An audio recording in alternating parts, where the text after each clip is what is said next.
Welcome to INN's Student. INN Student is a platform for law students to come here and deliver a lecture on the topic of their choice.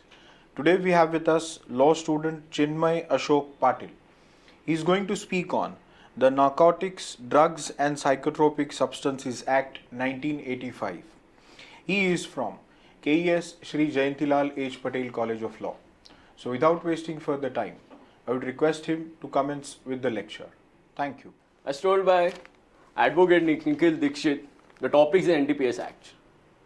The very first thing comes to our mind is, oh, ganja and Bob Marley. However, today I'm going to discuss on the very strict law of our country. It's the Narcotics, Drugs and Psychotropic Substances, 1985, which is commonly known as NDPS Act 1985. This is not just another criminal law. It is the legislation that is enacted to protect our national security, our youth and our public. I would like to start my lecture with an important quote that if the criminals can destroy our nation's border, I repeat, if the criminals can destroy our nation's border, the drugs can destroy our nation's futures. But drugs can destroy the very mind that builds our nation. By the end of this lecture, we'll understand first that why this legislation was enacted. Second, is the entire cannabis plant is illegal. Third, the important provisions of NDPS Act. Fourth, what are the remedies available for the victims and the innocent citizens? And fifth, reforms that India should adopt.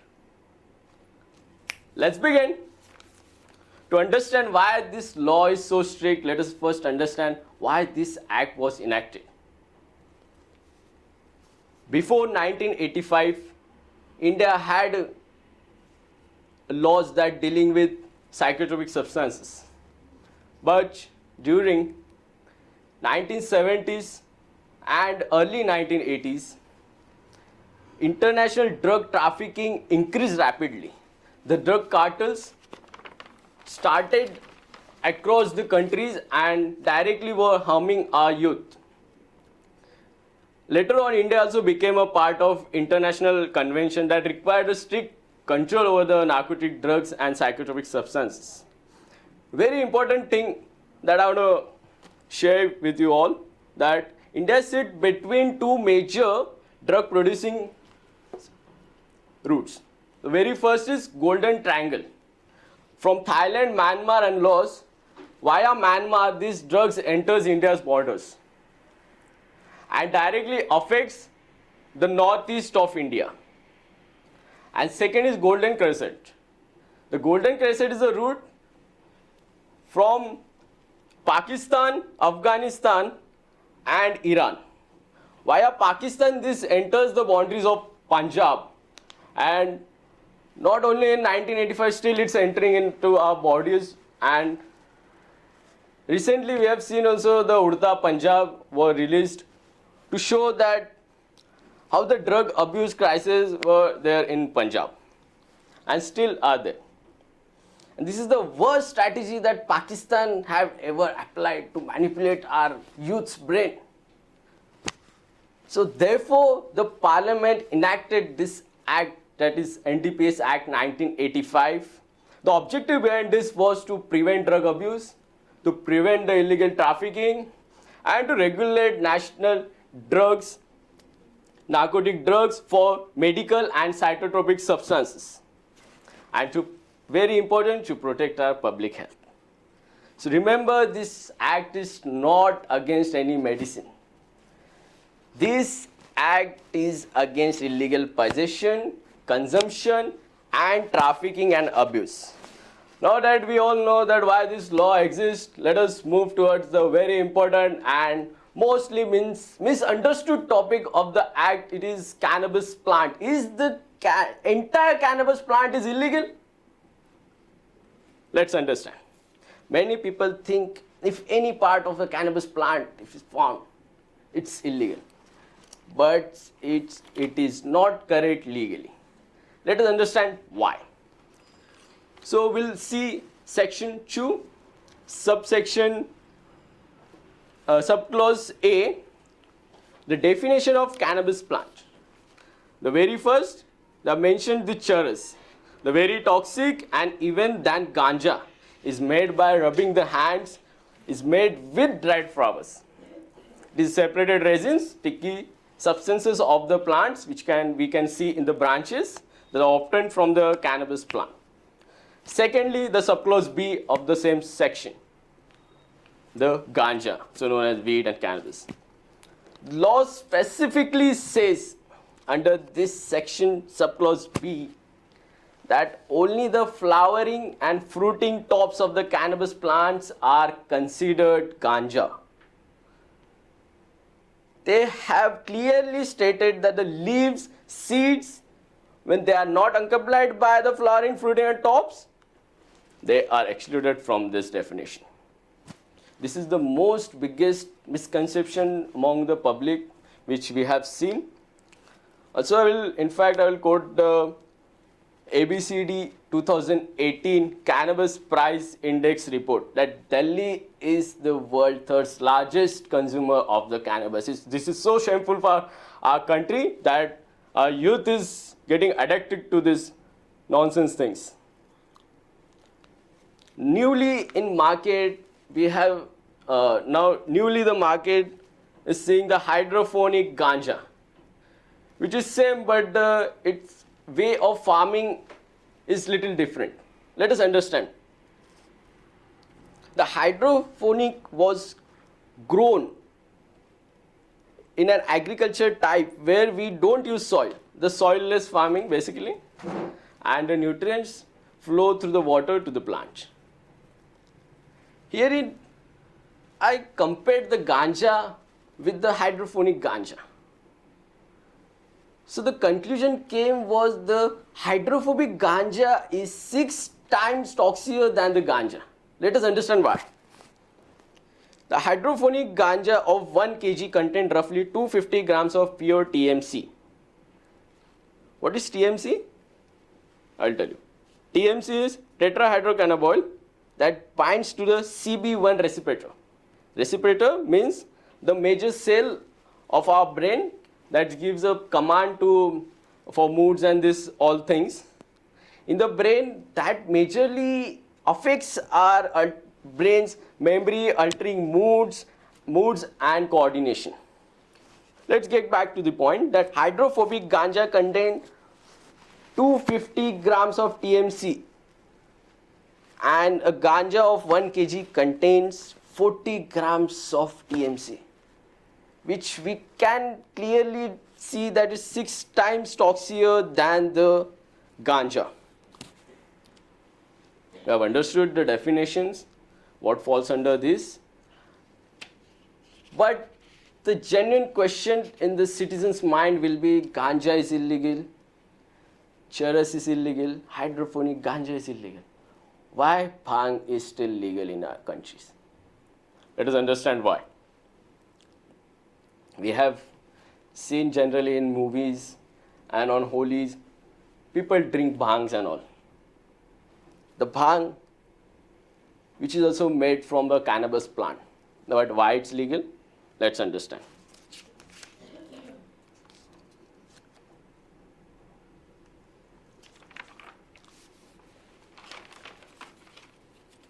The bhang, the NDPS Act has been clearly distributed and given the provision according to the toxicity of the substances which we are getting from the cannabis plant. How much toxic and allowed that use partially. The bhang made the cannabis plant leaves and stem, which is basically made from leaves and stem and is generally used in pujas and medicine.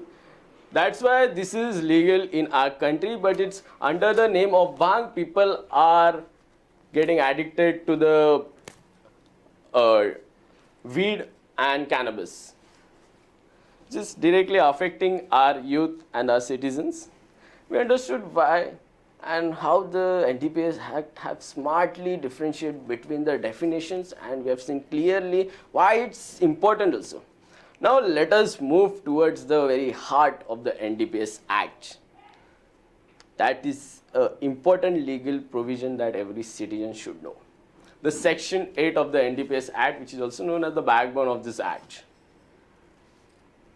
It prohibits cultivation, import, export, purchase, sale, and consumption of drugs, narcotic drugs, except for the medical and scientific purposes. Now we have seen cultivation, manufacturing, possession. Let us see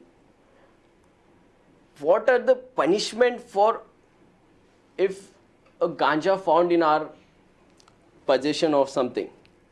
This provision are given under Section 20 that punishment relating to the cannabis, generally known as ganja. The small quantity, laws partly differentiate between quantities also. We'll see that also. The small quantity of 1 kg is rigorous imprisonment of 1 year and a fine up to 10,000 of both.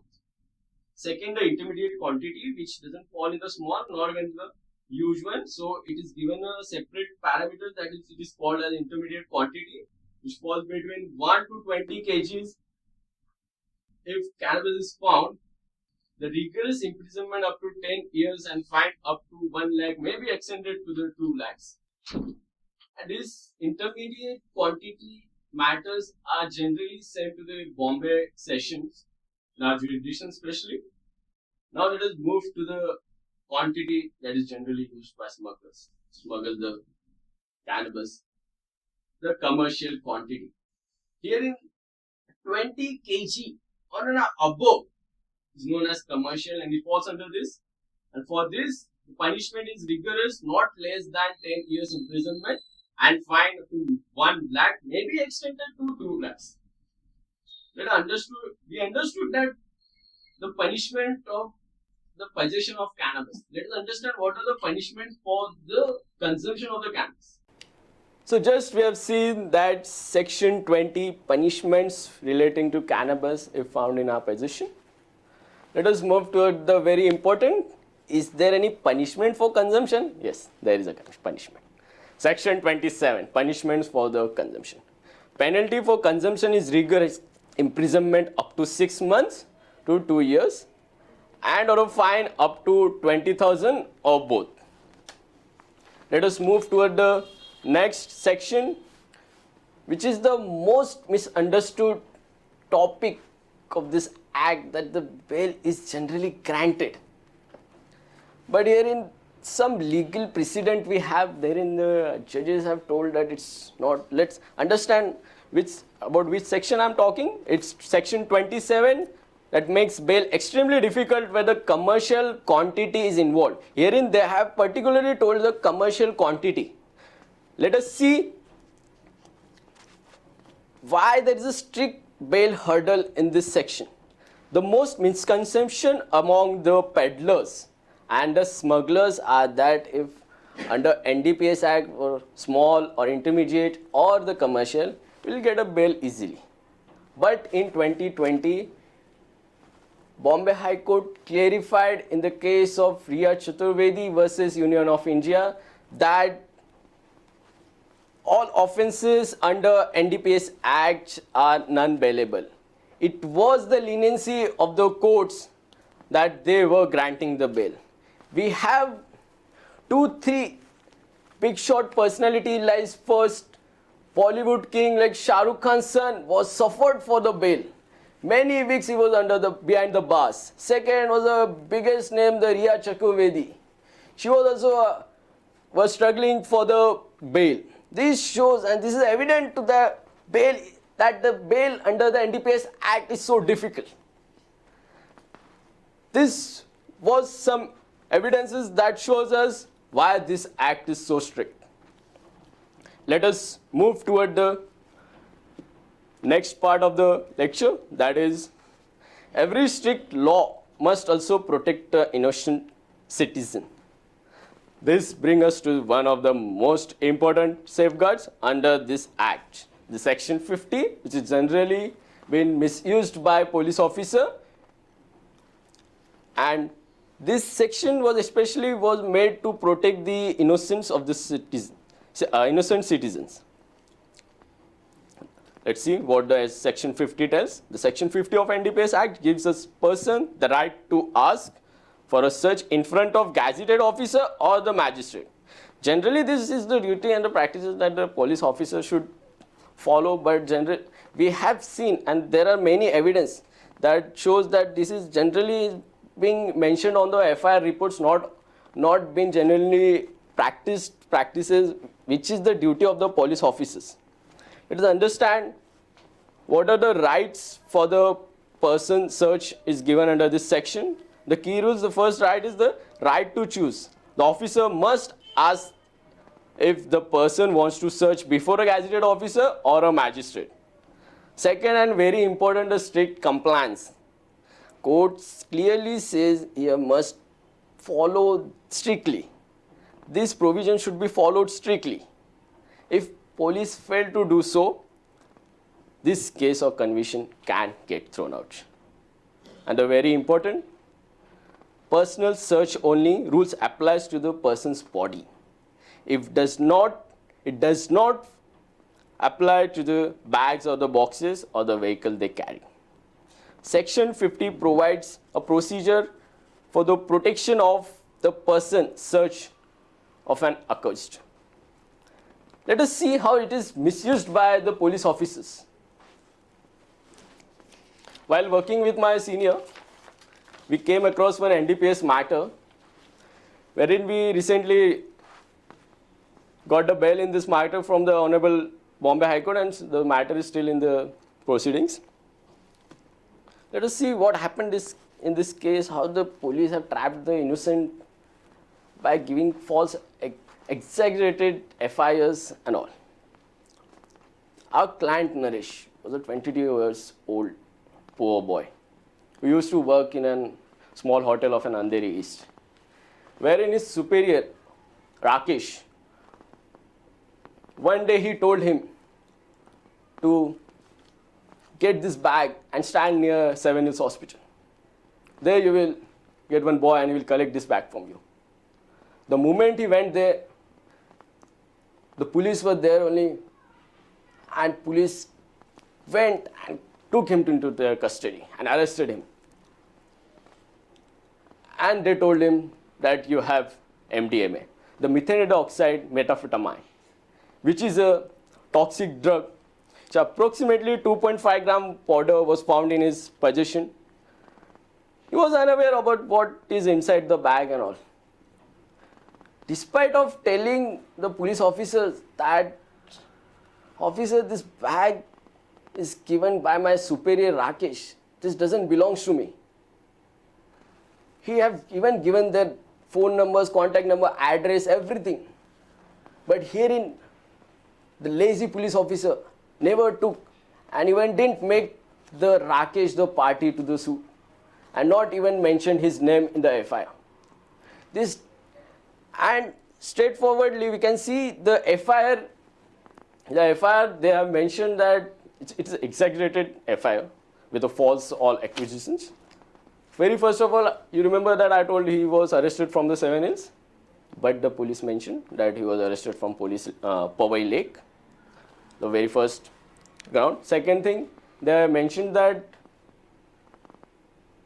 when we saw this man, he was suspicious, and we saw him, and he saw us and he ran. And we also ran with laptops, waving machines, seals and everything.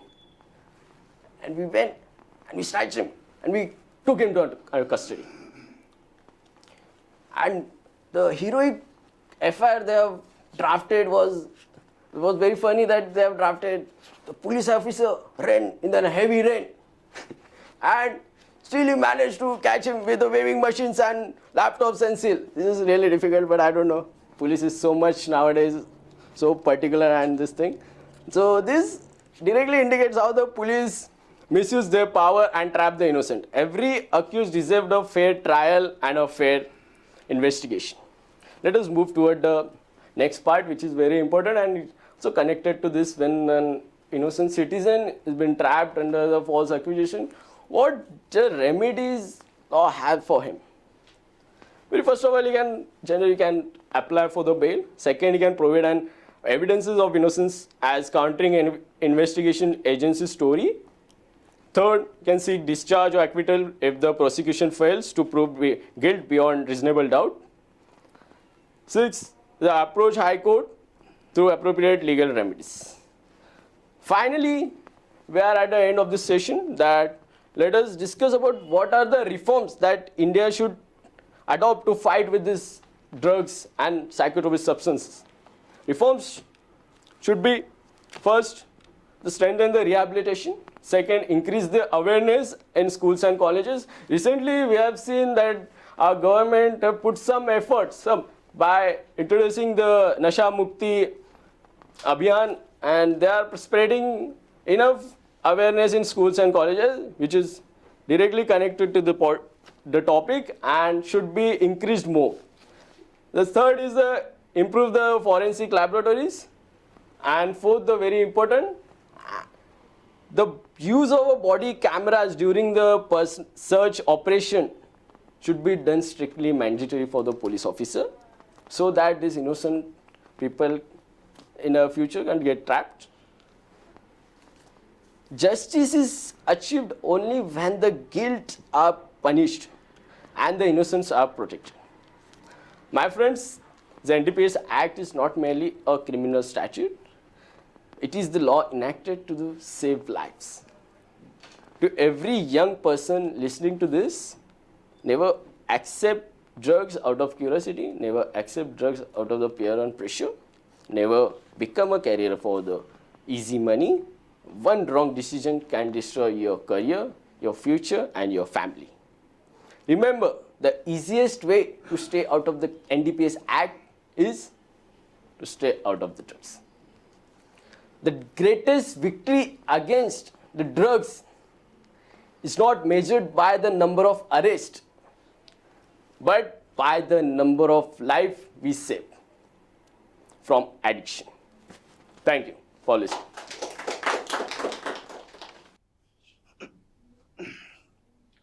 Chinmay, thank you very much for giving a nice overview of this entire NDPS Act and also the cautions which you have given to the young generation.